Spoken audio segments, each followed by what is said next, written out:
evening, everyone, and welcome back to another At America TV event with me, Jasmine, this evening. I hope you all are doing well. So for those of you joining us for the first time, At America is the U.S. Embassy's American Center, and our mission is to provide a space for young Indonesians to learn more about the United States. We have temporarily moved to a digital platform so you can still enjoy all of our events at the comfort of your own home. So for this evening, we will be discussing hashtag World Oceans Day, Our Oceans and Climate Change. But before we begin, I would like to share with you that At America is having a giveaway as part of our 10th anniversary celebration and also the celebration of diversity between the US and Indonesia. We're inviting you guys to participate in our giveaway so you guys don't miss out on a chance to receive an iPad Pro. So how can you guys do that? Stay tuned until the end of the program because that's when I'll be sharing with you how to do so. And also before we begin all of our events, I would like to share with you our social media quiz question for this evening. So the question is, 2020 is tied with which year for being the warmest year on record? Is it A, 1989, B, 2016, C, 1998, or D, the year 2000? You guys can participate in our social media quiz by commenting on our social media platform on our Facebook, YouTube, Twitter, or Instagram. And for those of you who got the answer correctly, you'll get a live shout out from us at the end of the program. All right, without further ado, I would like to invite for the opening remarks, Ibu Benny Lee, Economic Officer ESTH from the U.S. Embassy, Jakarta.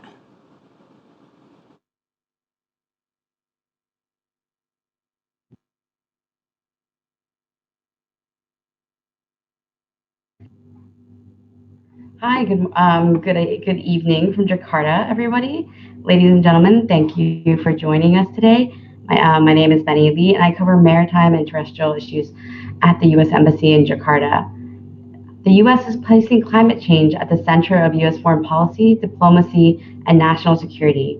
We're also helping to raise global climate change ambition by engaging in climate diplomacy bilaterally and across a wide range of multilateral bodies.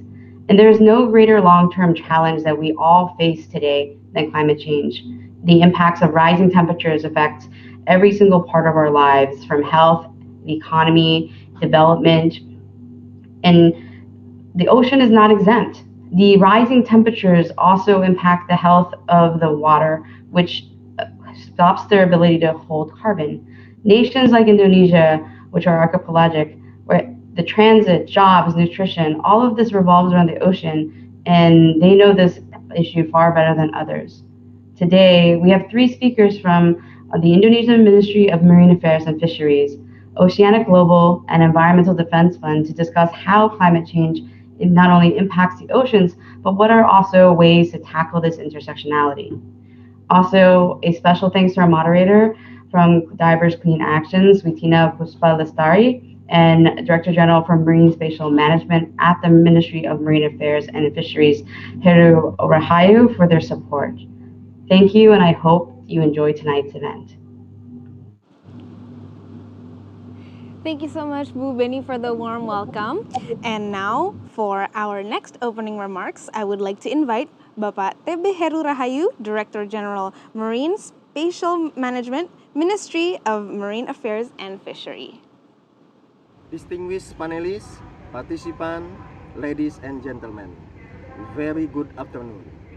I would like to welcome you all to the webinar of our Ocean and Climate Change.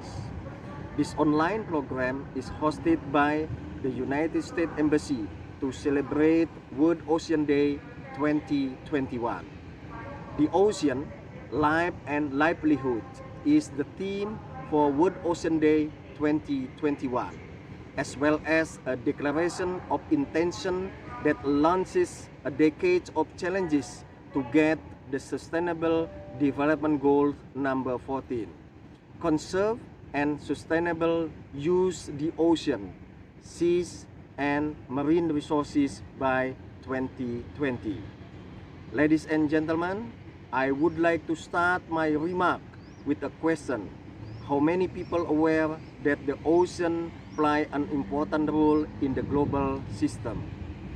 The ocean is a life support system for Earth and a global common that provide us with free goods and services, from the food we eat to the oxygen we breathe. All the people on earth depend directly or indirectly on the ocean. The global ocean, the global ocean cover 71% of the earth's surface and contain about 97% of the earth's water. The ocean also regulates the global climate. The ocean support unique habitat and are interconnected with other components of the climate system through global exchange of water, energy, and carbon. It mediates temperature and drives the weather, determining rainfall, drought, and flood. It is also the world's largest store of carbon, where an estimated 83% of the global carbon cycle is circulated through marine waters. Ladies and gentlemen, how about Indonesia? Indonesia is the largest archipelagic country in the world. It consists of 17,504 islands, and two-thirds of its territorial area is water. Therefore, Indonesia's life and livelihood depend a lot to its marine resources. Unfortunately, like other countries globally, Indonesia also vulnerable to climate change impact. It is a big challenge for all of us. Internationally, Indonesia already pledged to commitment to reduce the greenhouse gases emission up to 29%. With its own effort and 41% with international support in 2030. Strategies toward the global, strategies toward the goal are established and implemented, but the most important part of the strategy is public engagement. There is no policy that will work well without public support. Ladies and gentlemen, let me ask you to join hand in hand with the government to reach our collective goal. Maybe some of you will ask, what can we do? Well, you can do small things personally. Just start from yourself and make yourself as an agent of change.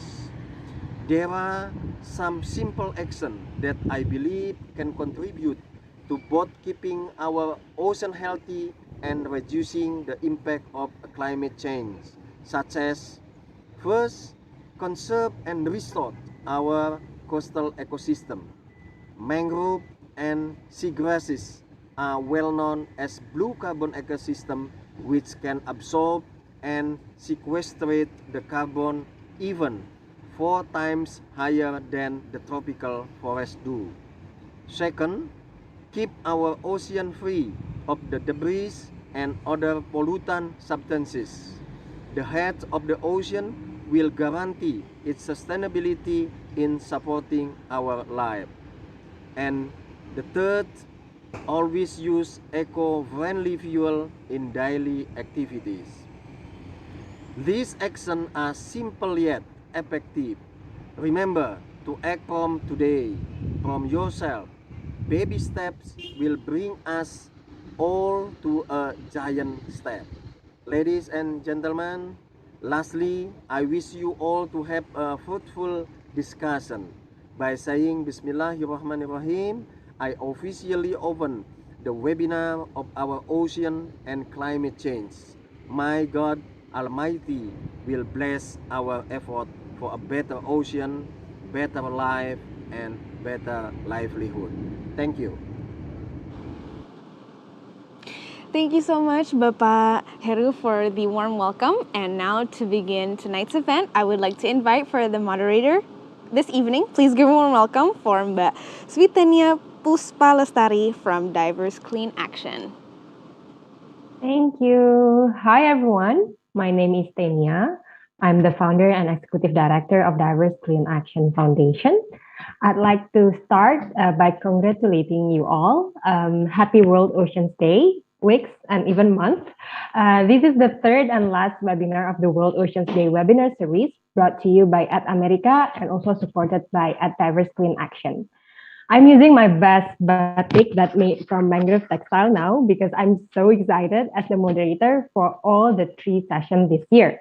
I literally learned and also inspired a lot because to protect our ocean, even though the pandemic is still going on all over the world, the excitement is real because at the past webinars, we got support from you from all over the world, not only from Indonesia, Asia Pacific, but literally from other regions in the world. So I believe I will see you, some of you here tonight. And coming back to the theme of World Oceans Day, as what Ibu Beni and Bapak Heru said on his or her opening remarks, this year's theme is the ocean, life and livelihoods. According to the UN, this year's annual event is shedding light on the wonder of the ocean and how it is our life source, supporting humanity and every other organism on Earth. Because ocean supports and promotes life, covering over 70% of the planet. And tonight, I'm going to guide you as we dive deeper in the topic of our oceans and climate change, together with 3 wonderful panelists that coming from across the country.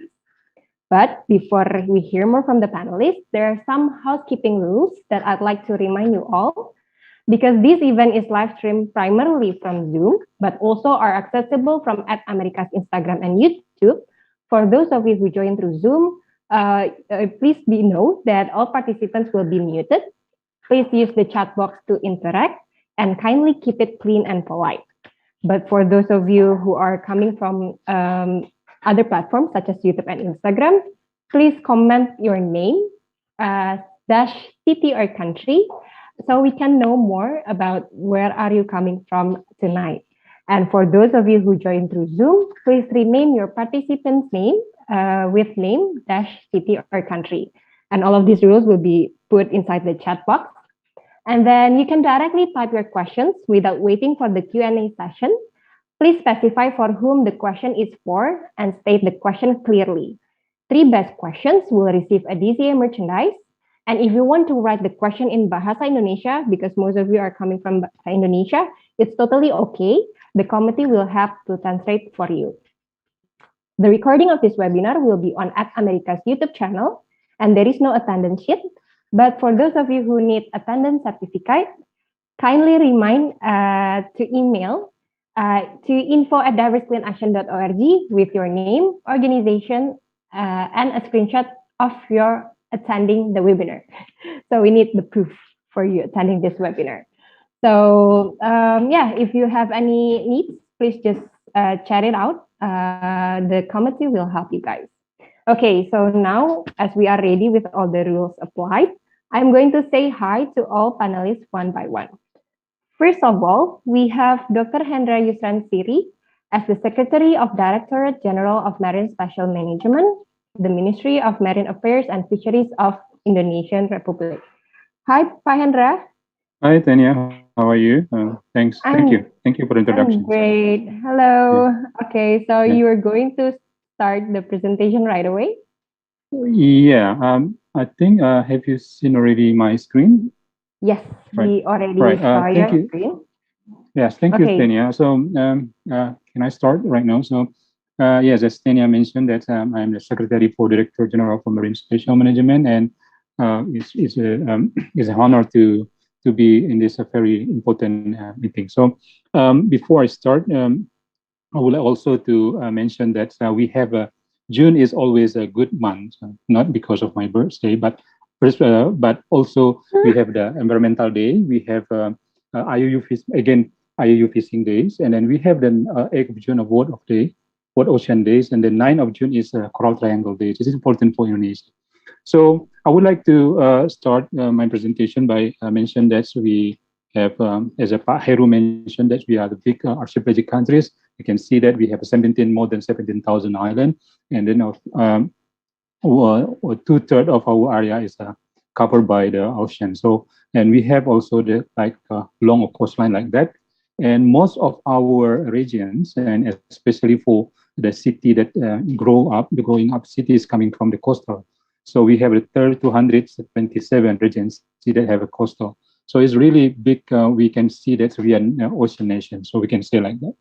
And we have on top of that, we need to mention that in our national priority, we have a kind like in our national planning system, we say that national priority. So ocean and climate is part of the national priority 6, which is like building environment, improving disaster resilience, and climate change. And then we also kind of like how to make sure that we have ecosystem, a coastal ecosystem, and a marine ecosystem that can be inventorized and also rehabilitate if there is something happen to the marine and coastal ecosystem. And we got the last year we after the UNFCCC meeting we have mandate from the ministry, coordinating ministry of the Maritime Affairs and Investment, that we have to be a focal point for the ocean, especially for the ocean issues and climate change. So that means that we have to formulate the submission material, especially to be part of the what we call this national determined contribution. So this is the contribution of each country to be lowering down the level of the global temperatures. So this is really important how to be part of that. And this is what I mentioned, the NDC. We have already updated and we have submitted. This is a focal point from the Ministry of Environment and Forestry. And based on this document, we would like to lowering out our emissions by 26% if by our own resources. But if we can going together, because this is a global issue, we need to we can if get support from the other country, that will be 41%. So this is the target that's set up by the government to lowering down the global temperature from Indonesian point of view. And on top of that, so we also see that one of the potential, and also this is already since 2009, we mentioned about the healthy coastal and marine ecosystem. So based on that, we know that the blue carbon ecosystem, but in terms of the global negotiation process in the UNFCCC, they call this coastal wetland ecosystem. So this is a kind of like if we maintain that, it can be lowering down the global temperature as well as we can contribute to the potential carbon storage. So there are two, at least two right now. We can see that for the temperate countries they have salmars, but for Indonesia we have what we call this as seagrass or padang lamun, and also of course the mangrove. The mangrove is not only from the canopy point of view, but the lower ground is really important. In Bahasa Indonesia we call the serasa, and this is really richness that can be a potential carbon storage for the coastal area.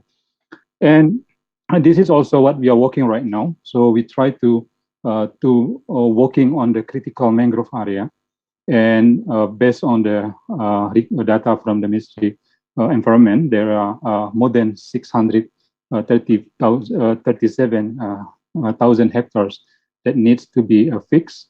And also we have also part of that, like 30 to 3.3 million total of mangrove area. So means that like about 25% of the area outside the forest area, this is like what we need to work on that. So you can see that the brown one, that means that the area that the Ministry of Marine Affairs and Fisheries should work on that matters. And if we see that there are three of the agencies that work on the mangrove critical areas. First, the Badan Restorasi Gambut, that means what you call this gambut, peat swamp, and mangrove restoration agency. They have to work on more than 75% of the critical mangrove. And you can see that in some area like the east coast of Sumatra, if there are mangrove, they will be behind that, that's a peatland. And the Ministry of Environment is working on about 44% or almost 90,000 hectares. And for us, we work together with the NGO and also TSR. So we have to work like 10% of the mangrove critical area. So I just would like to give this. This is a kind of like how we do it. We are doing interagency approach for the address the critical mangrove area. And we also in the Ministry of Marine Affairs and Fisheries, we have already done the study and the impacts of the climate change, especially for the coastal marine area. The story is tell us that we have some like increased frequency of the extreme weather. You can see that, and also the tuna migration is already having moved further to the south. It's really we need to take considerations. And we have also the coral bleaching. Indonesia right now working on the coral bleaching networks. So we like to mapping all the coral bleaching event and then try to compare and then also to overlay with the kind of the weather and so on. And also sea level rise, of course, and some of our fishing port is already reported, and we have to deal with for that. And to address it, I think one of we can see in the upstream, we have to manage our marine and coastal resources by having a good marine spatial management or marine spatial planning. What we can see that's how we can make it a planning and then utilizing and then supervising and then controlling. And we have like in the marine spatial planning, we have national marine spatial planning or Rencana Tata Ruang Laut Nasional. Right now, under the job creations law, we have already integration the terrestrial and the marine. I think is it a good one sign as well, how the integrated of the terrestrial and marine after the job law creation. And we have, of course, marine provincial marine spatial planning, what we call in bahasa Indonesia rencana zonasi wilayah pesisir dan pulau-pulau kecil atau P3K. And then how to utilizing the supervising, we have a permit, marine cadastre, and also disincentive and incentive. And then to control, we have to monitoring and evaluation, and then we have to apply some sanctions if they are not, to follow the regulation like that. And this is a current some issue. So we have, as I mentioned before, one spatial planning policy, the integrations. So the idea is like later on we have also airspace spatial planning that will be integrated through the land and also the surface, and even for the below surface area. And marine, probably we can say that we can be a potential for the 3 dimensions of marine spatial planning.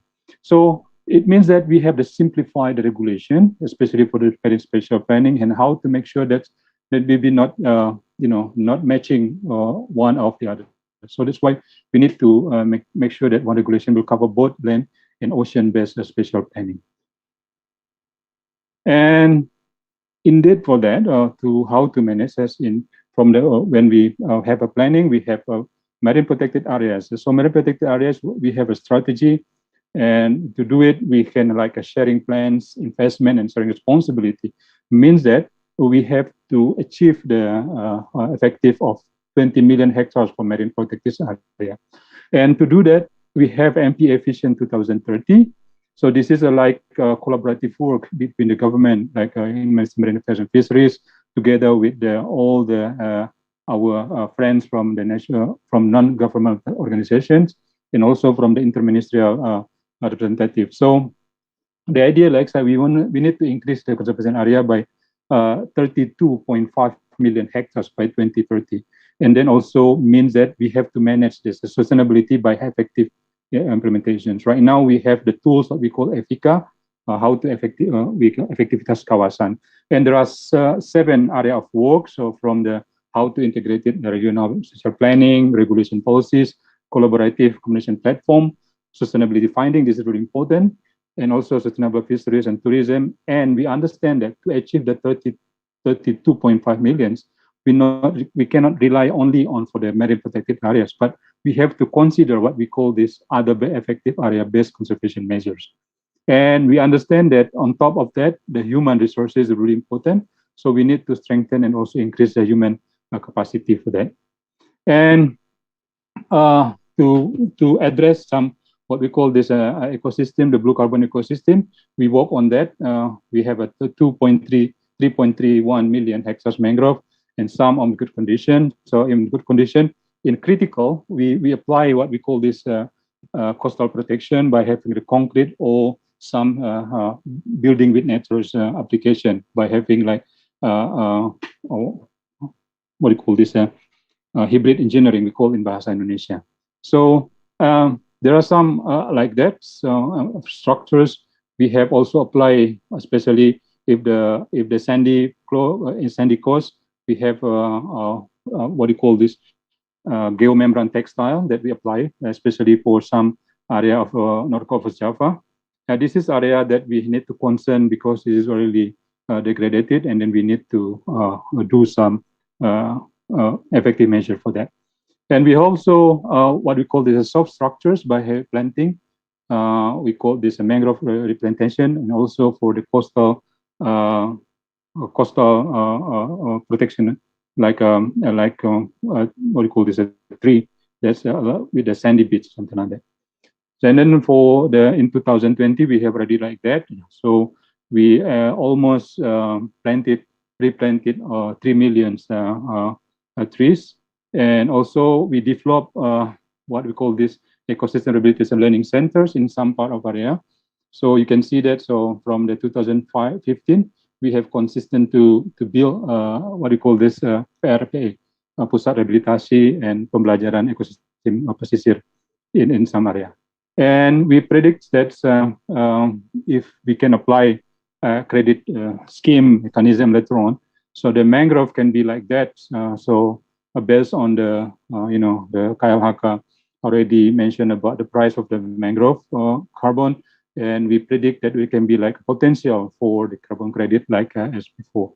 So by having like that, I think it's more than 115 million rupiah that will be like that.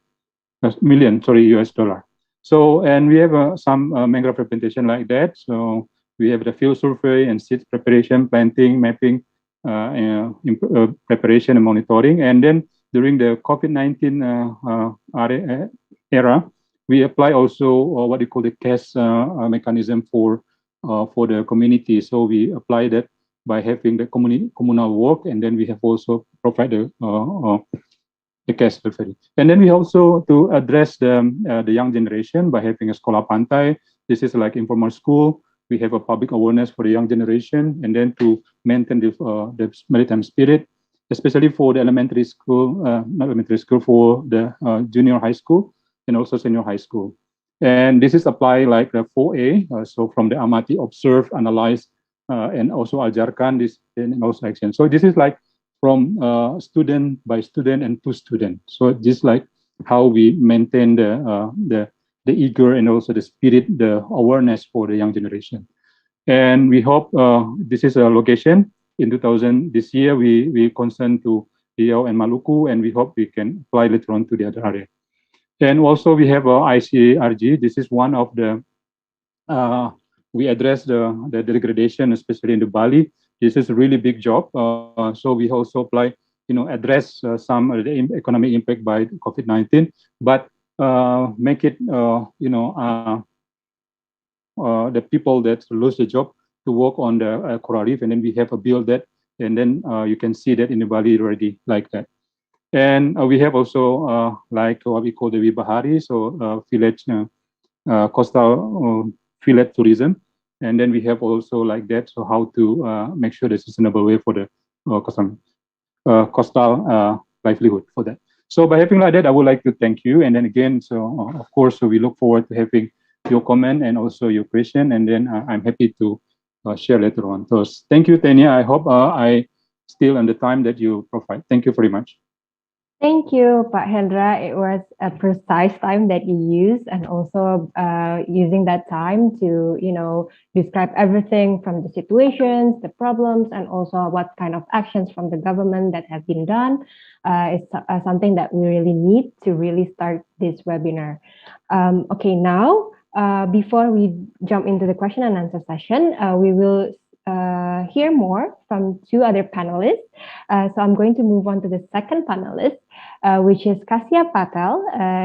She is the program director of Oceanic Global. She will be joining live from New York City, which is 8 a.m., I think, around there. Hi, Kasia. Hi, Tanya. Thank you so much for having me, and happy World Oceans Week to everyone. Yeah, good morning. You will have 15 minutes for you to present. Perfect. All right. Well, hello to everyone. My name is Cassia Patel. I'm the program director of Oceanic Global. And we are an international ocean conservation nonprofit, really focused on the mission of inspiring us all to care deeply about the ocean and to also provide solutions and tools so that we can take action in our own communities, businesses, and beyond to drive the positive shifts that we need to see.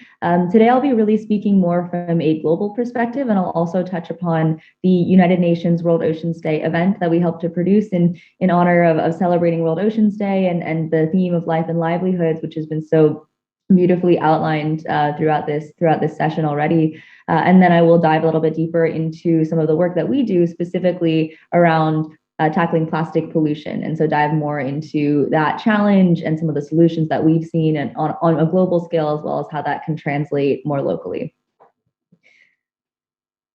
And just to offer a more framework, with our work holistically, Oceanic Global really breaks down our work to drive scalable behavior change into two pillars of action. So we focus on the grassroots level, what we can do on an individual community level, whether that's relating to educational programming or supporting policy reform initiatives, or essentially offering tools for people to be leaders in their own communities to be driving these solutions forward. And then on the other side, we have an industry solutions program, which I'll be touching upon throughout this presentation, geared at engaging businesses in implementing best practice for sustainable operations. And with that, we really focus on eliminating single-use plastics, improving waste management, and using that as a gateway to dive further into looking at responsible food procurement, sourcing local, sourcing plant-based, looking at sustainable seafood, also looking at sourcing non-toxic products. And so going beyond plastic and waste to then look more holistically at our consumption and behavior practices and the choices that we can make as businesses to really shift the market in the direction that we need to see it moving as well. And so I'll touch upon that briefly. But first, I wanted to talk about the United Nations World Oceans Day event. As mentioned, the theme is life and livelihood. So Oceanic Global has been the nonprofit and production partner to the United Nations World Oceans Day event for the past 3 years. And we have been virtual for the past 2 years. So last year and then again this year, which usually the event takes place at the UN headquarters in New York, but going virtual gave us this really wonderful opportunity to reach a much more global audience. Last year, we actually had 350,000 people tuning in from 191 regions around the world. We're still tallying the numbers from this year, but we really hope that we've grown in reach and accessibility there too. And the program lives on the website and as a recorded video. So I think, there are many benefits we've seen already just from going virtual and in terms of accessibility and the way that content can be translated and shared and incorporated. So that's been really, really fantastic. The program this year actually featured 63 different speakers from around the world. So also very inclusive from that perspective. And as we think about life and livelihoods, I think it was beautifully outlined earlier in this session how that very closely relates to Indonesia, to the culture, to the economy, to the ongoing livelihoods, as the largest archipelago in the world with so much coastal space and focus on the oceans in daily life. So with the theme this year, it was an opportunity to really look at the connection that we have with the ocean, our relationship between humanity and the ocean, this essential relationship that we have as on our reliance on the ocean for oxygen, for food, for I saw a slide earlier as well, looking at the global conveyor belt of currents around the world that actually regulates temperature and is the reason that we have habitable places on Earth. And so there's so much that we live in gratitude for from the ocean. And so using this as a moment to celebrate that, to recognize that, and to also show that a healthy ocean means a healthy planet, means healthy people, healthy communities. And so we are absolutely reliant on our life source daily. And so definitely encourage everybody to explore. This is just at the unworldoceansday.org. You can see the program is live there, and to look at and learn from some of the speakers there, looking at both aspects of life and livelihood, so the awe and wonder biodiversity of the ocean, as well as this essential human relationship and what that means for people around the world in different spotlights and community efforts as well. And so with that, I will transition to talking a bit more about our work at Oceanic Global and how we are really focusing on the issue of plastic pollution and some of the solutions that we're offering. And I know there have been many topics touched upon today, and that following the other panelists, we'll dive more into the scope of fisheries. So I'll keep my presentation more on single-use plastic pollution. As you may be familiar, we actually, from a recent report, we do have 11 million metric tons of plastic ending up in our ocean every year. This is now the equivalent of nearly 2 garbage truckloads of plastic entering the ocean every 60 seconds. So that's an increase in the numbers that we've been using previously as of a few months ago. And this artist depiction is of 1 garbage truckload of plastic to depict the amount that's ending up in our oceans every year, every 60 seconds. So we'd actually have to double this to visualize what's currently ongoing. And the challenge with plastic is that it's this incredible resilient material that's been designed to last for a very long time, but we're using it for materials that are designed to be thrown away, to be used once and thrown away. So it's ultimately a design flaw in the way that we're approaching consumption, in the way that we're approaching the use of these materials. And there are many very positive and long-lasting uses for plastic materials in building materials and elsewhere that we can be focusing more on instead. So 90% of seabirds do have plastic in their stomach. The danger with plastic primarily is that it quickly breaks up into microplastics. And so these are small pieces of plastic, smaller than 5 millimeters, that are then consumed and aggregated up the food chain. So from the base of the food chain, even from the level of plankton, and increasing up as we go each level of the food chain, because it's not digested by fish and by marine life. And so the real danger is as that plastic aggregates and accumulates, and we can see that as that was evidenced in looking at the stomach of the seabirds. And so a cause for concern as we think about what that is doing to our bodies as we're eating, drinking, breathing about a credit card's worth of plastic every week. And that's regardless of diet, actually, because plastic we're finding in 83% of drinking water worldwide.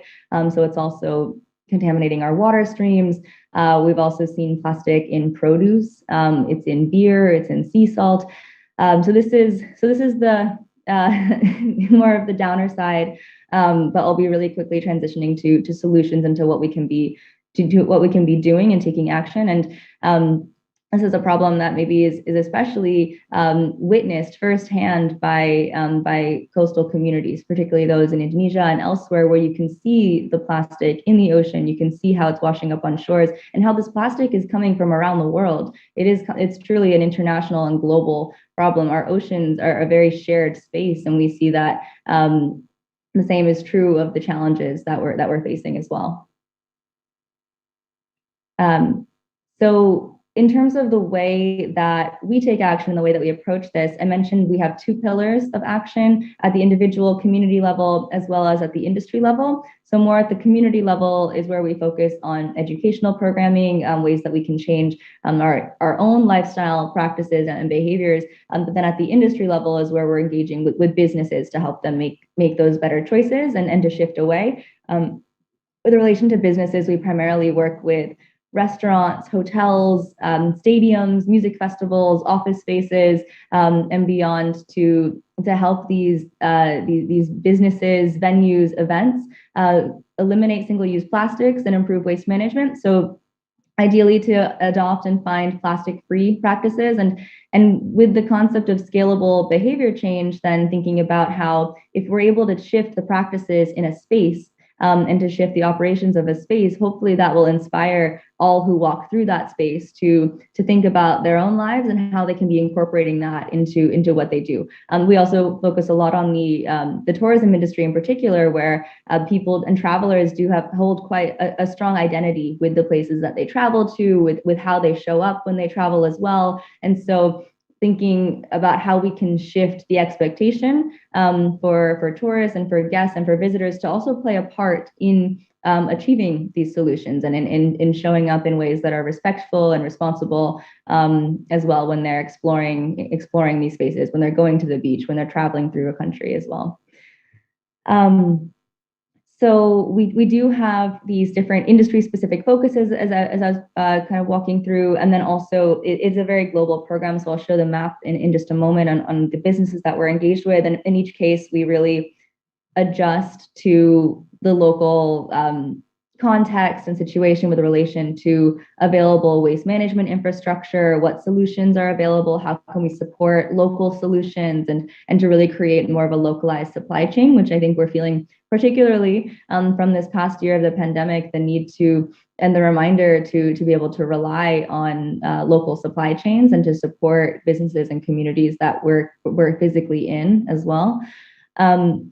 Briefly, I'll mention that we do have this badge system. So we support businesses. We'll do a full assessment of everything it is that they're sourcing, help them find solutions, ideally local solutions. And then we have this badge system to be able to recognize businesses for what it is that they've achieved. So there's 4 tiers. And I will mention that we're actually revising this to be a 3-starred system. The highest level will still be to be fully plastic free, which means single-use plastic free. And then there's additional suggestions and criteria for waste management, recycling, composting, donating food where possible, and actually going beyond that. We've built out the program to support recognition for taking further steps, as I mentioned, about food sourcing and additional products there. And here's just a brief look at what that can look like for a business and how that can be communicated. And the reason why we feel this communication is really important is because while the first step certainly is for businesses and people and communities to be taking that action, but then the follow-up steps are surrounding the communication, so we can really be celebrating what is happening and to be clear about sharing that with the public, with communities, so others can get involved and can understand and recognize the work that is being done as well. Here's a brief look at the map of businesses we've worked with so far. Actually, since the program launched in 2018, we've worked with 400 businesses and are currently in the process of engaging some of those businesses to award different badges. Something to note is that we found this to be a really helpful policy reform tool. So in certain regions, this has actually helped to introduce policy to ban single-use plastics.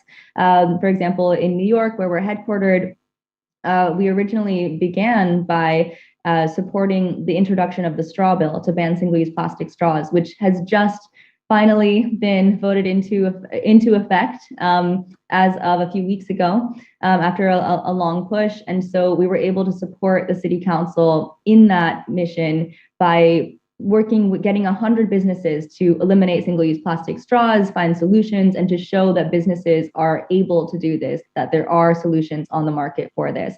So that's one example of how industry leadership can actually support policy reform. And on the flip side, we're also working in areas such as Barbados and in the Aeolian Islands in Italy at the island-wide level to support existing bans on single-use plastics. So where there are already pieces of legislation banning single-use plastics, to go in and actually provide education to businesses to make sure that they know what this means, and to also help them find genuine solutions to navigate through greenwashing, and to find solutions, again, that are local, that they can be adopting. So a few different ways that this can work, but also just wanted to recognize this can support policy reform. I know we've been talking a bit about governance structures as well throughout the day, and so something that's certainly relevant in this case as well.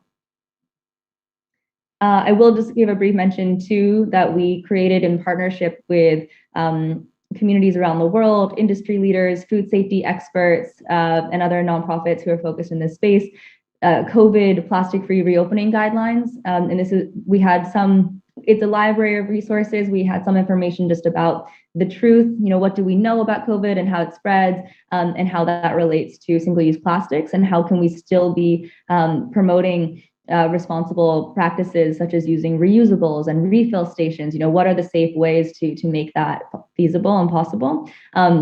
As well as a look at regulations around the world. But we also included specific guidance for restaurants and hotels, events and sports, so that we can be providing this support as the world does reopen. I know there's a mention also on looking at tourism and how spaces are kind of coming back as well. So thinking about doing that with intention. We've had this moment to reset and to think and reprioritize. So to keep that momentum rather than switching or losing any ground that we've already gained by going back to single-use plastics where we've already gained some headway. So just to note that exists and that's available on our website. I did mention the term greenwashing. So just for the benefit of all who are tuning in today, there are many uses for that term. In this case, I'm speaking about as we think about alternatives to single-use plastics and specific terms that are used, such as biodegradable, bioplastics, and compostable plastics, and just the nuance that exists within that space. So to be really clear about exactly what we mean and how a product needs to actually be treated. The term biodegradable, for example, has no official definition if it's not paired with a specific certification, but just using the term biodegradable, you and I are biodegradable. There's no time frame associated with that. So just something to flag.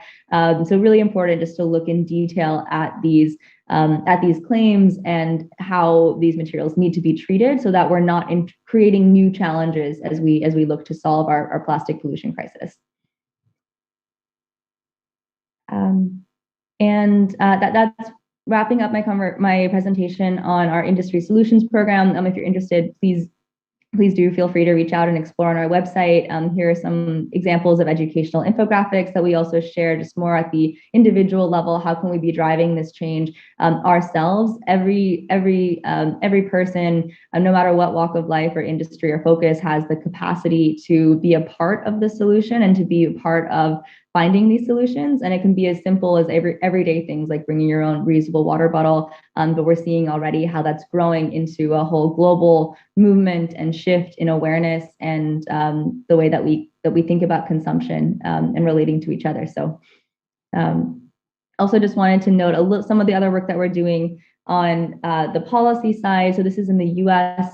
Supporting the federal Break Free from Plastic Pollution Act, which has some really exciting tools that hopefully as it progresses, hopefully this can be model policy for other communities and places around the world to see how can we create legislation to holistically address our plastic pollution crisis. This actually even includes environmental justice considerations. This includes holding companies accountable for the products that they're creating. So EPR, extended producer responsibility. This also includes a focus on reuse and refill programs and how to manage our own waste and to not export waste, which is something in particular that the US and Europe can learn and how to deal with our own waste rather than exporting this to countries around the world. To make it somebody else's problem. So that's something that's really, really crucial and hopefully can be an inspiration as this progresses for the rest of the world. And then just to continue on the note of COVID reopening, we're actually also launching a campaign called Reopen with Reuse. So to encourage restaurants, events, businesses to adopt reuse wherever possible and to maintain reuse wherever possible in their operations as we think about reopening in the many ways that can be safe and safely executed. So just a note to that campaign. Thank you all so much, and I'm excited to continue the conversation. Thank you. We hear more from Katia earlier that our daily lives is really affecting our oceans and its climate change impact. So before we dig down into the question and answer and discussion session, we do have the last but not least panelist. He is coming from Environmental Defense Fund. His name is Jeffrey Young, the Manager of Design and Capacity Development on EDF. And he is joining live from San Francisco. So it's around like 5:30 a.m. So I think I'd like to say good early morning, Jeff. Thank you, Tania. Selamat sore, everybody. I'd like to thank the team at America for bringing me on to speak today. And it was great to hear Cassia's presentation as well as Pahendra's presentation. I was able to learn a lot. I'm also excited. I get to wear my batik shirt, but Yay. I'm not here today to talk about batik shirts. I'm here to talk about the intersection between climate, oceans, and livelihoods. So to start, my name is Jeff Young, and I'm an American who's based in California, as Tenia has mentioned. But I've been able to have the privilege to travel many times to Indonesia for vacation and also for work. So I'm absolutely thrilled to be able to connect and share with you all today. I work for Environmental Defense Fund, an international NGO that puts people at the center of environmental solutions.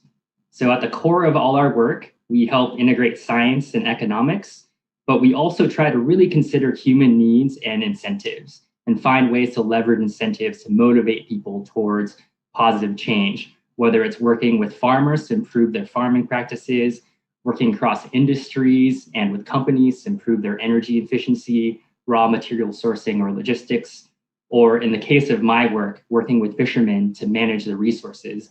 We seek win-win solutions that can bring out the fundamental good in people to create a better future for our planet and the future generations that will inhabit it. Many of you tuning in today may be aware that our oceans are facing dire threats. We've heard a little bit more about the plastics pollution problem from Cassia. We're continuing to see the loss of critical habitat and biodiversity. Coastal communities are dealing with sea level rise, and overfishing continues to be an issue that threatens the health of our oceans and the people who depend on them for their livelihoods. And I loved how both Cassia and Pahendra are able to touch upon some of these challenges, and I really see us working together as a team. I always love joining these panel discussions because I myself am inspired, but it's really going to take all of us working on different parts of the problem at different levels to create the change that we need to see in this world. And I think that includes all of you that are attending today. Just by tuning in, I think you're already helping contribute to change in the future. In terms of climate change, so that's one of the big topics of today, it's something that's on the minds of many of us, I imagine. And generally, there are a couple ways to tackle the issue. One is through mitigation, so reducing the concentration of greenhouse gases in the atmosphere. And this can be done through some of the things that Pahendra and Cassia mentioned, using less energy, using cleaner energy, or initiatives like capture and storage. And this is where blue carbon, the seagrasses and mangroves that Pahendra mentioned earlier comes into play. Then there's also the adaptation part, which I think is equally as important. At this point in our world, climate change is largely baked in, and we're already starting to see the effects. And so what my talk today is going to focus on is largely on how EDF in the world of fisheries is helping coastal communities respond to a changing world and how we can position them to continue to thrive in the face of changes over time. And so this is what is known as resilience.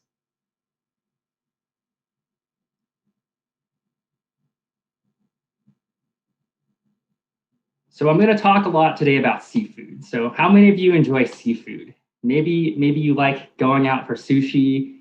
Maybe you like to go out and have ikan bakar, or maybe ikan goreng, or maybe you like udang. So I love seafood too, and I love food in general. So this is a topic that's near and dear to my heart. Fishing and the production of seafood, which is the focus of my talk today, is critically important to many people on this planet. 3.5 billion people around the world actually rely on seafood or fish as an important source of protein. And for hundreds of millions of people who worldwide who actually live in coastal communities, this seafood can be the primary source of protein and other micronutrients. In addition, hundreds of millions are employed in the fishery sector, either catching fish, processing fish, or distributing it.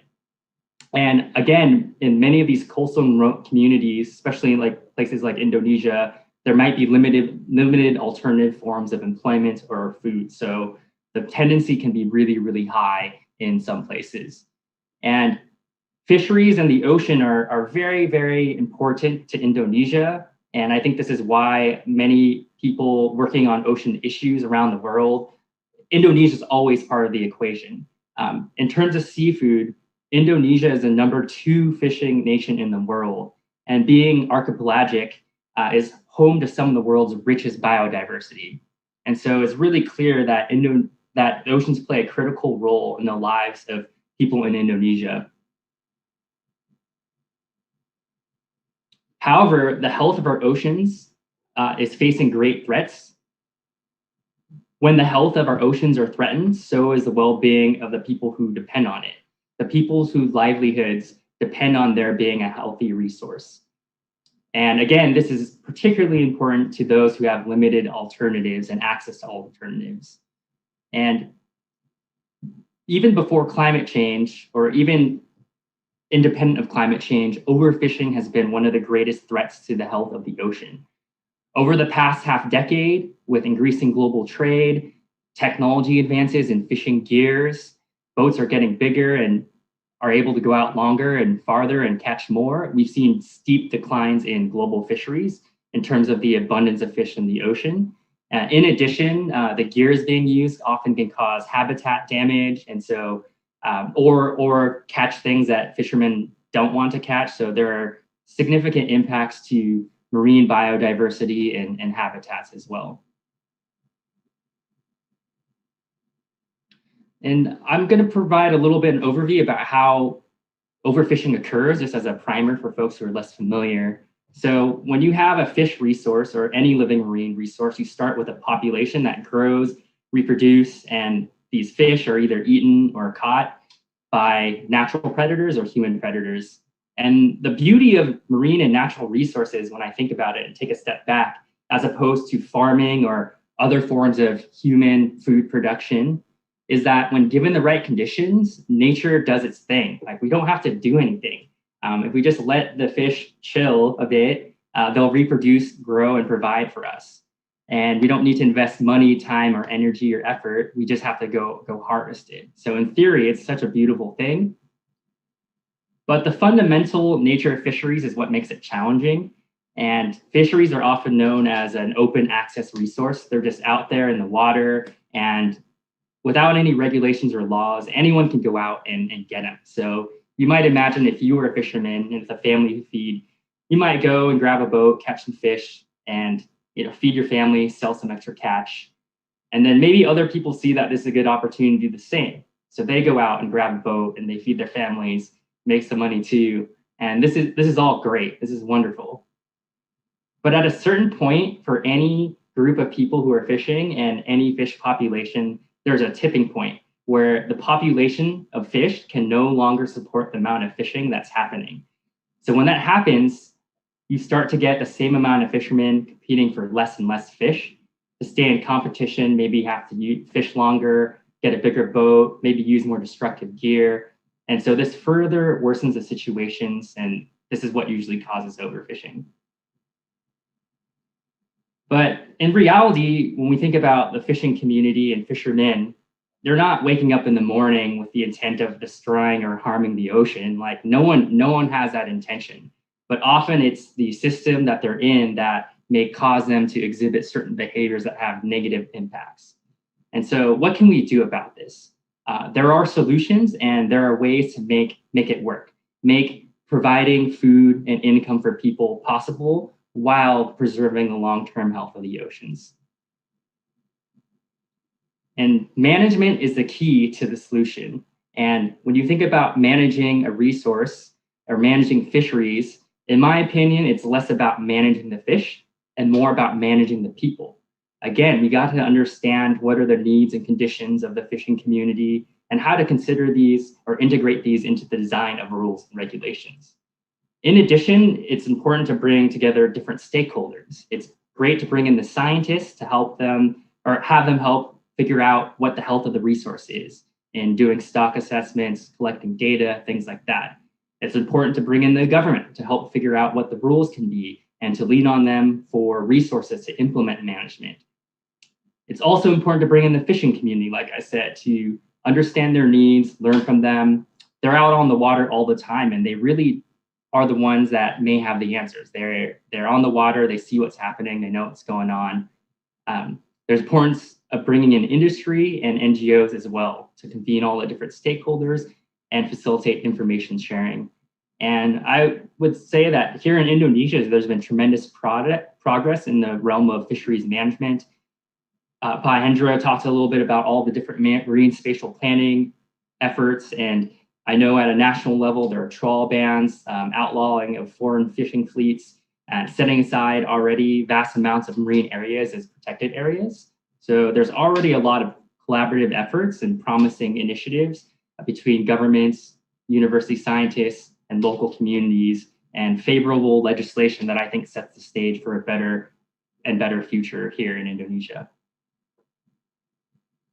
But what about climate change? I haven't touched upon that yet. And yes, climate change, in addition to overfishing, continues to be a big threat. And it just makes things even more complicated. With climate change and changing water temperatures, it is predicted that we will see shifts in biomass. So the ability for fish to reproduce may be affected by warming waters. In addition, as Pak Hendra mentioned, certain species may swim or move or migrate out of like certain communities. So I think Pak Hendra had mentioned like tuna already changing their range. And so this is a really tricky issue that has a lot of implications for coastal communities.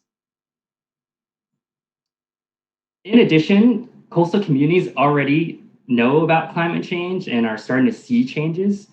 They may not talk about climate change using the words climate change, but if you talk with them and listen to them, they will oftentimes share anecdotes of things that are changes that are happening in the water and in their communities that reflect climate change. And they're really, really interested in finding ways to continue to learn about these things and manage these things. And I think where the intersection between sustainability and climate change comes in, sustainable fisheries and climate change is, like I mentioned in the beginning of my talk, building resilience. And I think the best thing we can do is build as strong of a or healthy of a marine environment as possible, build as strong and healthy of a community as possible to withstand changes that come over time. So it's almost like if you wanted to take care of your body, it's no different. You don't want to, if you were traveling and didn't want to catch a cold, it's probably a good idea to get a lot of rest, eat healthy, things like that, to help your body be more resilient. And essentially, that's what we're trying to do in the fishing community in the face of climate change. How can we help the community diversify their portfolios? How can we build capacity? How can we design management systems that allow them to be adaptive? And then in the water, how can we help the ecosystem be healthy? How can we help the fish population rebound? How can we ensure that critical ecosystem elements are there? Because as climate change takes more and more effect, we want the community and the people, as well as the environment, to be as resilient and strong as possible to manage and adapt to this change. So I'll quickly dive into one of our projects here in Indonesia. So EDF has been working with local partners. So we've been working with KKP, the University of Lampung, IPB in Bogor, and other local NGOs and the provincial government in Lampung, South Sumatra, on blue swimming crab. So blue swimming crab is the the number 3 export fishery in Indonesia. And we've worked in Lampung to develop adaptive fisheries management plan over the last several years.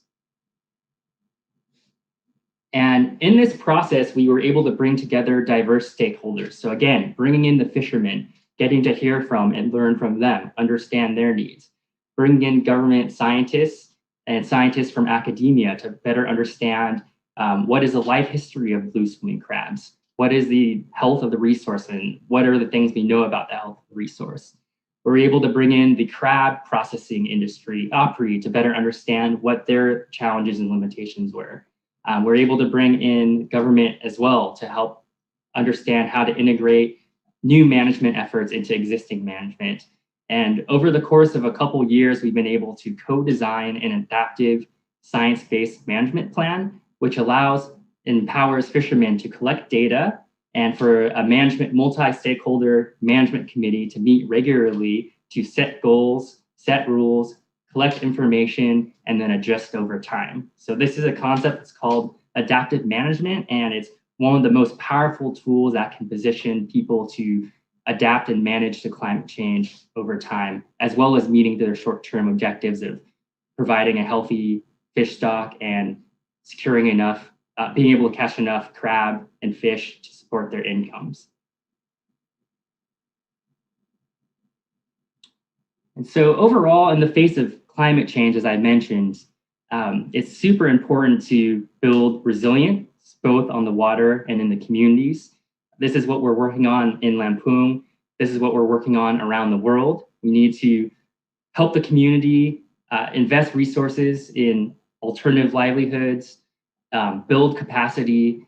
At the same time, we need to work with local stakeholders and governments to lay the management structures, both at the community level, but then regionally as well over time, to be able to coordinate and manage for an increasingly complex world that will come with climate change. We need to utilize participatory processes to bring in as much information as we can.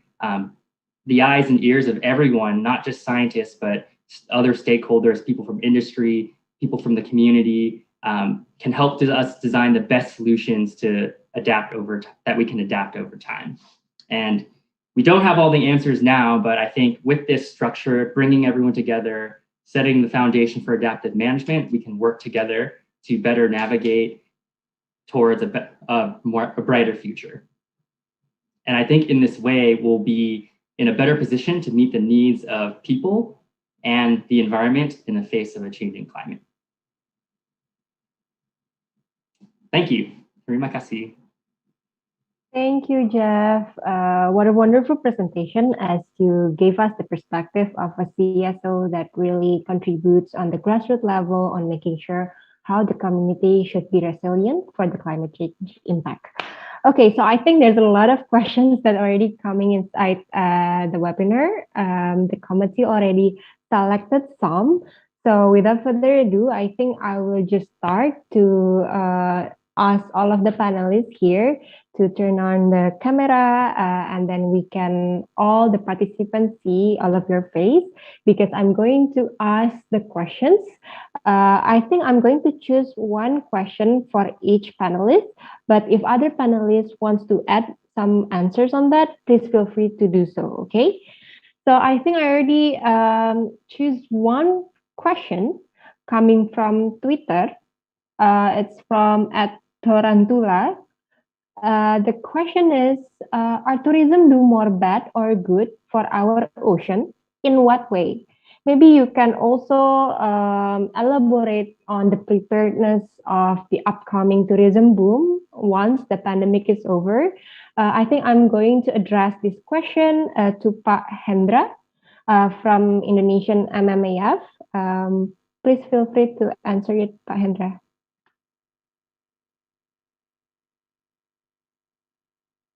All right, I think it's from Pak Handoko, right? Oh, no. We choose the first question first, then we will answer the Pak Handoko ones. The question is, okay. Are tourism do more bad or good for our ocean? In what way? Maybe you can correlate it with the preparedness of Indonesian government on facing the upcoming tourism boom. Once the pandemic is over, I also noticed that Kasia with her NGO has a guideline on doing a sustainable tourism.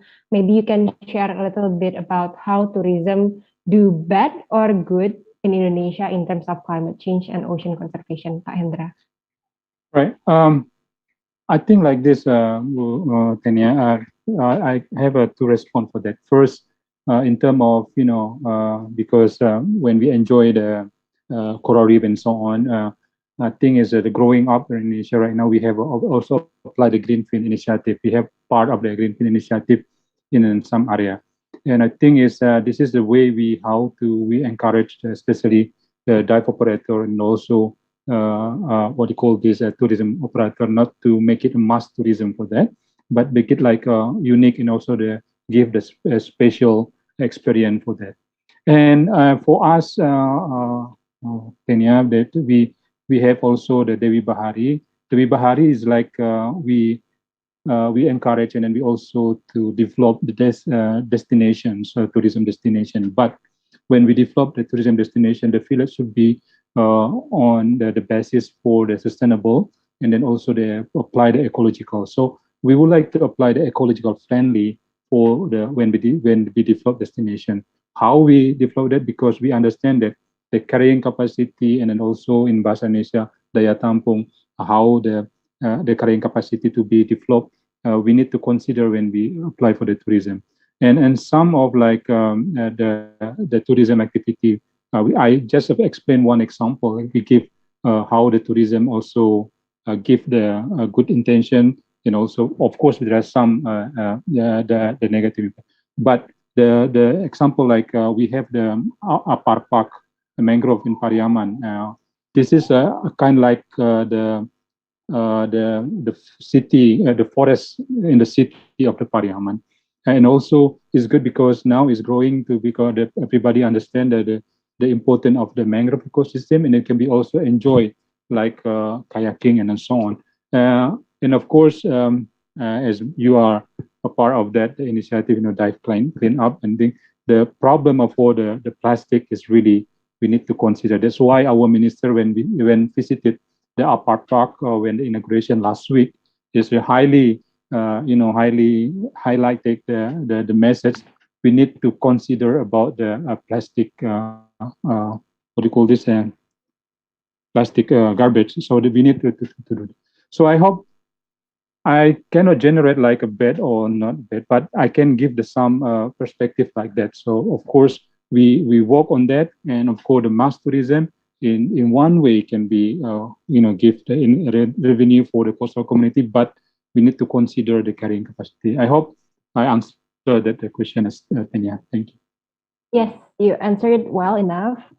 Well, great. I mean, and your presentation as well mentioned earlier about ICRG, right?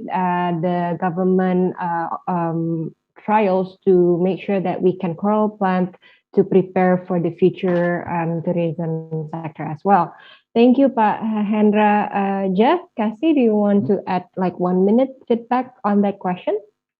Yeah, I'll just jump in very quickly, and Pahendra, I think, summarized that wonderfully.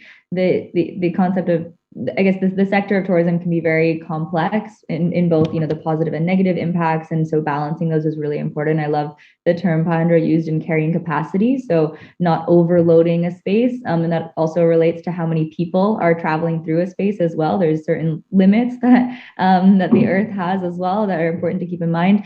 One other piece I think is important to consider as well, to what Pahendra was saying around the mangrove restoration and cleaning up our oceans for tourism, is that there's an invested interest for the tourism industry to maintain ocean health, to keep our oceans clean, healthy, and thriving, so that they are still an interesting destination for tourists. So the two do go hand in hand. The success of the tourism industry is reliant on a healthy ocean ecosystem, and that's something that can often be overlooked in the way that mass tourism takes place, in the way that resources are extracted and polluted. And so there is a direct correlation, and there more awareness around that circularity. So just keeping that in mind as we do reopen, to maintain responsible practices. Our ocean, our Earth has been given this opportunity to breathe as we did slow down over this past year. And so just to maintain some of those practices as well. Yeah. Thank you, guys. Jeff, do you want to add some points? Sure. Yeah, I don't have much to add. I think Pahendra and Cassia summed it up pretty well. But I guess just to piggyback even more off of Cassia's comment, I think that at the end of the day, it's, when I think about tourism and the environment, it's like tourism can only be as strong, especially when it's ecotourism, as good as like the health of the environment. So I think the more we can focus on efforts to restore or protect the environment, that will yield benefits, or that can yield benefits not only to tourism, as people will want to come and see and experience the beautiful natural environment, but then that goes beyond tourism to provide additional ecosystem services for the local community, whether it be through improved habitat that results in more healthier fisheries or other functions, mangroves with storm protection, surge protection, and things like that. So it's really one piece of a larger system, and I think there's a lot of alignment in terms of that all the different benefits that can be achieved or taken from the system. Sure. Talking about benefits for the community, I do have a question from the audience coming from Zoom. The name is Priano. The question will be answered perhaps from Jeff. The question is, how do you ensure your plans and programs reach marginalized societies whose life and livelihood really do rely on the ocean? And what can we do to protect the ocean while not taking away the primary money maker of grassroots communities? Great, that's an excellent question, Brianna, and thank you so much for asking it. In regards to the first part of the question about ensuring that our plans and programs reach marginalized communities or societies, that is something that we're really reliant upon through partnerships. So in the places that we do work around the world and in Indonesia as well, we rely heavily on local partnerships with community organizations. In Lampung, we work with a community group called Mitra Pentala. We also work with other local stakeholders, and we take a lot of time and effort before we begin any project to really understand the local social landscapes to identify and reach these marginalized communities. We conduct a lot of surveys and assessments. We do a lot of listening to better understand things like economic dependency and economic alternatives in the community, things like food and nutrition security, as well as we try to learn a little bit more about power dynamics in the community where we can, so we can better consider issues such as gender and equity and other topics that are important to the community. And so I think the first stage of any engagement is just really doing a lot of learning and almost doing this kind of social landscape analysis, which is where we're really dependent on community organizations to learn that information.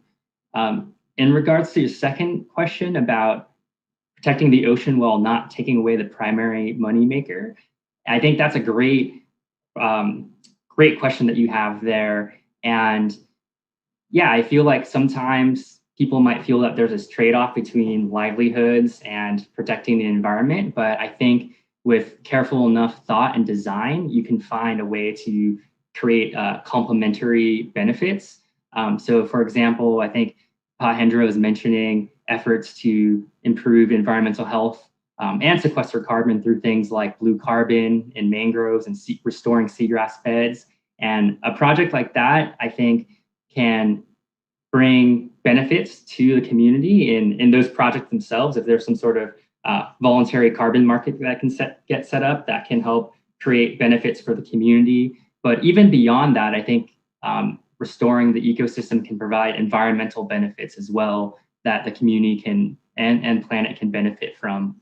And in terms of creating rules and regulations, I think, as I mentioned in my talk, it's really important to engage different stakeholders and work together with the local community to design the regulations and management. And I think it all comes down to design and how you design it.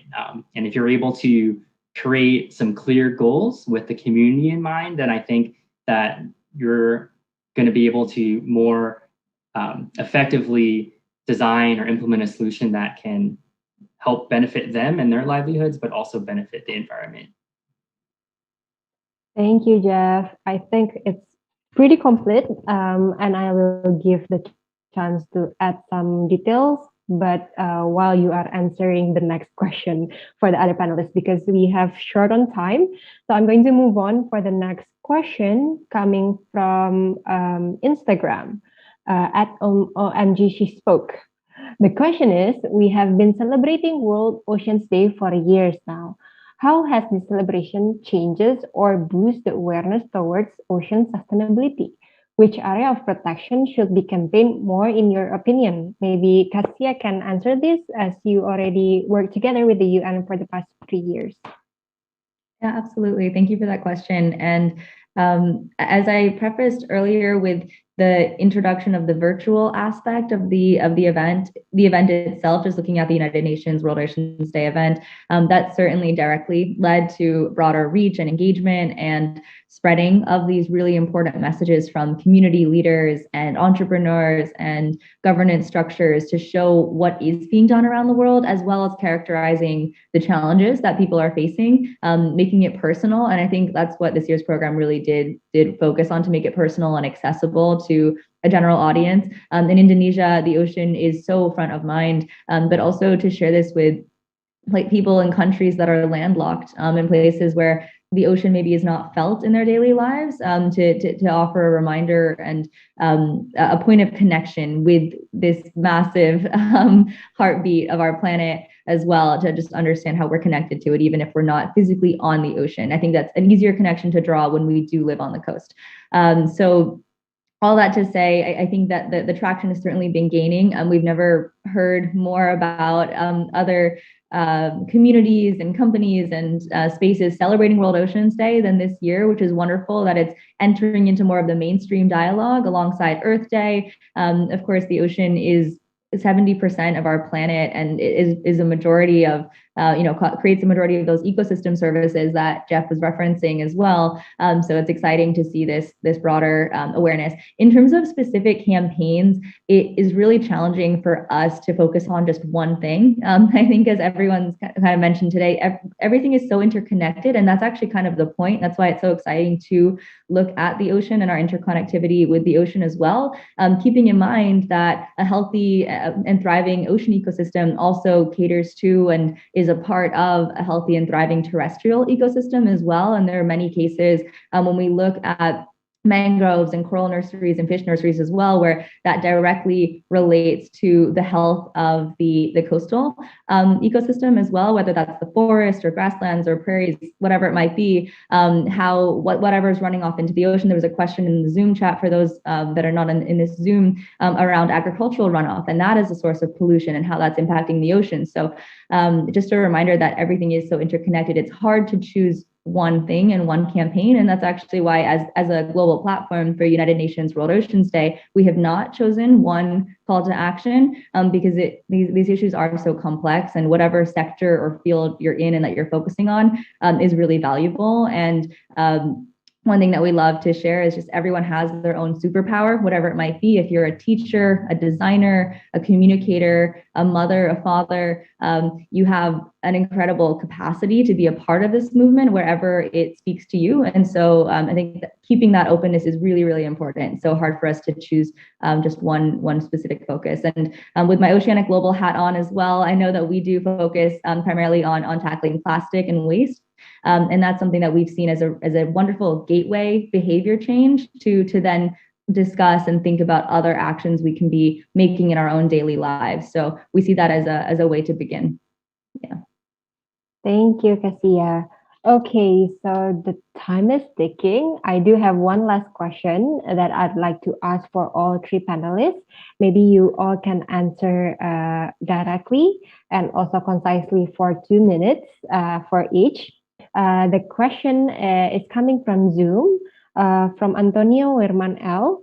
The question is, if any of us has ideas to contribute, where can we share those ideas? Maybe I can also add some points as well on this question, because there's a lot of youth and also individuals that wants to do something. Maybe all of you can give maybe top 3 steps that they can choose and do after this webinar to share the idea on your own respective area of work. So I think I can choose. Jeff, do you want to start it first? Sure. Yeah, that's a great question. And it's something I think about too, even though I work for Environmental Defense Fund. I'm thinking about what else can I do to contribute to solutions in my own personal life. And I would say first is to think about what your unique skills or gifts are. I think Cassia was mentioning this earlier, but you don't necessarily have to be working in the ocean space. You don't have to be a marine biologist. But what are your unique skills and gifts that you bring to the world? Are you good at graphic design? Are you a good communicator? Do you know how to make cool videos? And whatever those unique gifts are, you can think about ways to contribute to solutions or moves or contribute to the movement for more resilient and more healthy oceans. Second is you can think about actions that you can engage in your own personal life. And I'll pull from an example of mine. My friends and I, we started a group. It's kind of like a book club, but a help group about climate change and what things we can do in our personal lives to reduce our footprint or impact.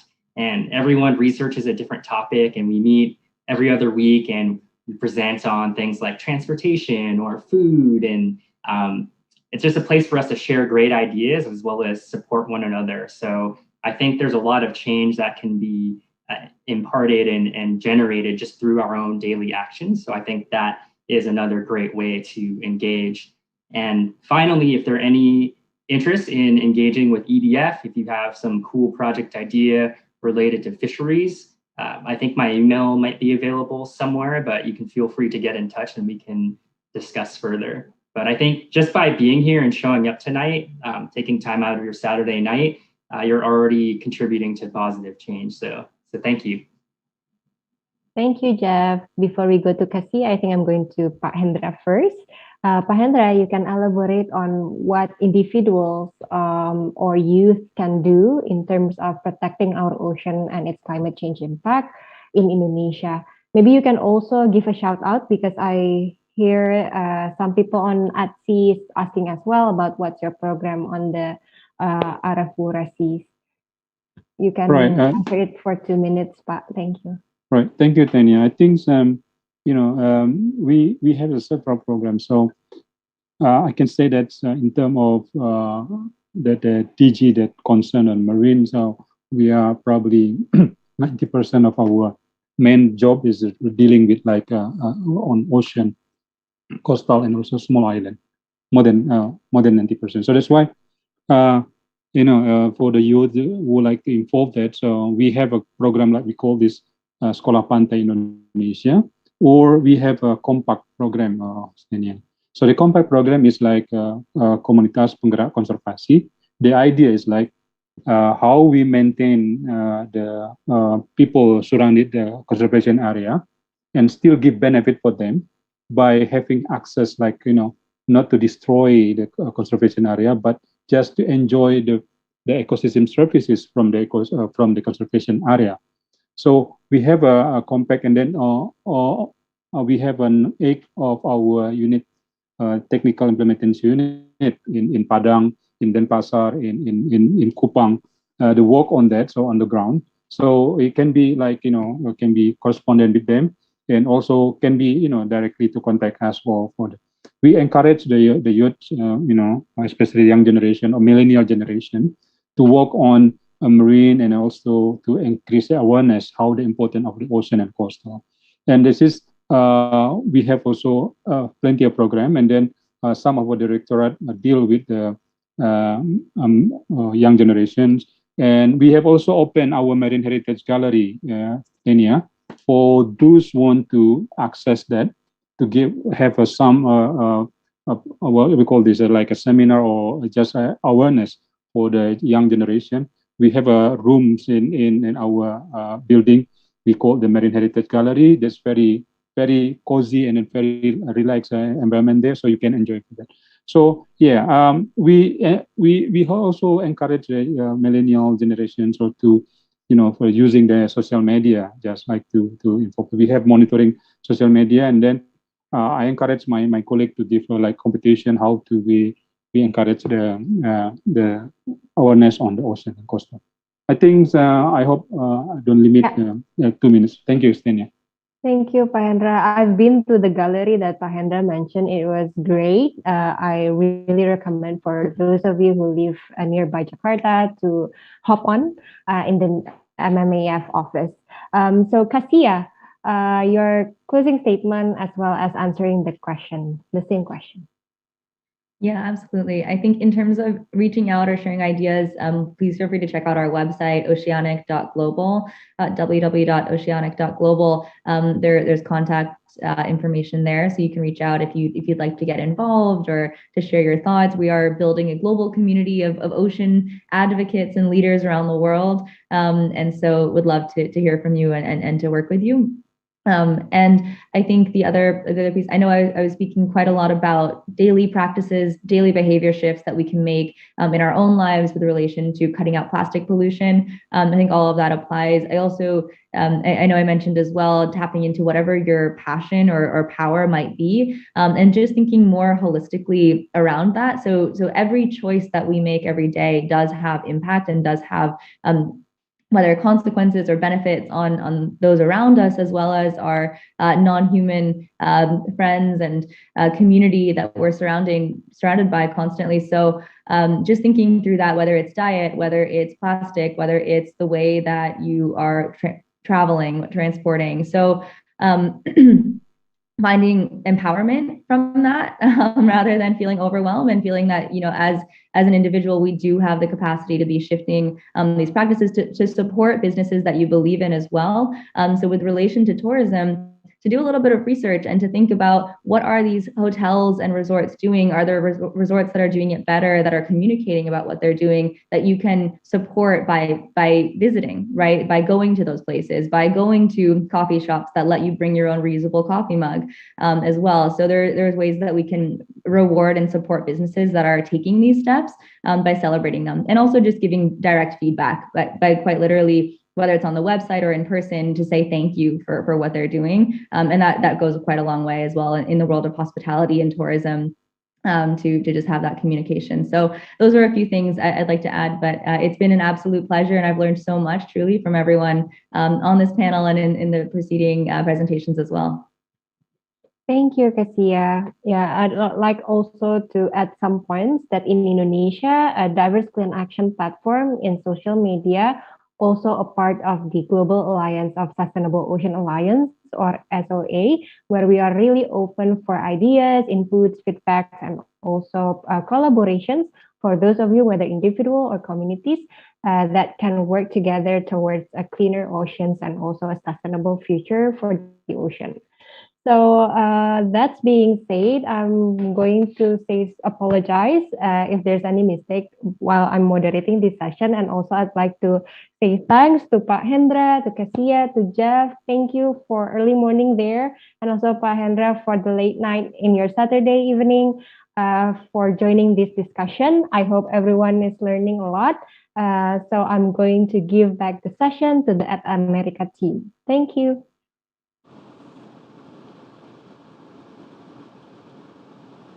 Thank you so much, Mbak Tenia, for being our moderator this evening, and also to our wonderful speakers, to Mr. Jeff, Ms. Cassia, and Bapak Hendra for the insightful session this evening. I hope we will see you again in another session in the future. So earlier in the event, I asked you guys a question, and the question was, 2020 is tied with which year for being the warmest year on record? So which one is the correct answer? The correct answer is B. It is tied with 2016.